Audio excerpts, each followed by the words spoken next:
Hello, good morning everyone. Ang lulutuin ko po ngayon ay binagoongang baboy with fried eggplant. Ito na po yung mga ingredients ng binagoongang pork. And then, nakaready na po yung eggplant, nakaprito na po. Tapos, gigisahin na po natin to sa mainit na mantika. Pinamantika ko na po yung tabaan ng liempo. Ayan, mainit na po. So, igigisa na po natin ng garlic. And then, next is onions. And then, next is tomato. And then, next is yung green chili na pahaba pansigang. Ayan, pag medyo golden brown na po yung garlic, pwede na natin ilagay yung onions.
Ayan, nariyan na ang mga ingredients. Kulang na lang yung pork. Pag medyo okay na yan, pwede natin ilagay yung pork.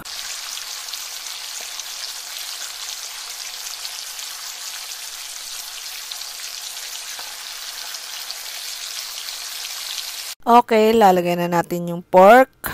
Then, mix-mix lang. And then, takpan natin para palambutin ng mga around 15 minutes yung pork.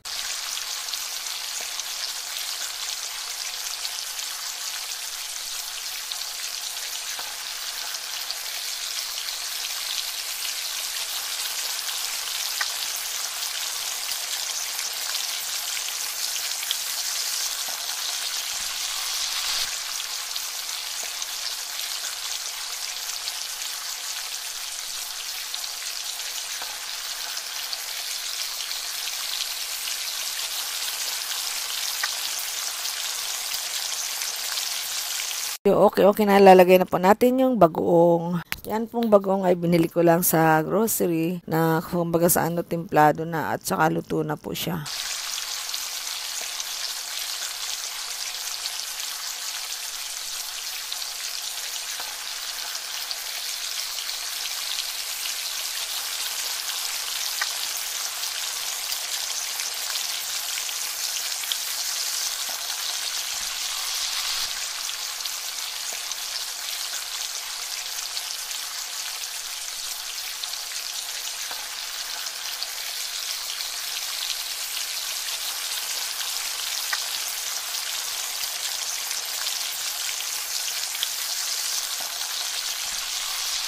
Ngayon naman po, ilalagay na po natin yung fried eggplant. So, medyo malambot ng pork.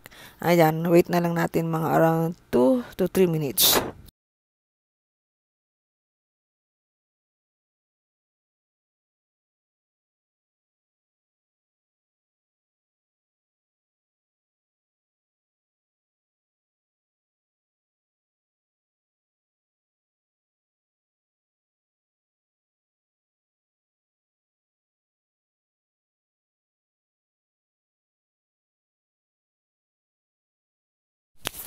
Lagay naman natin yung sili pang sigang and then, okay na yan.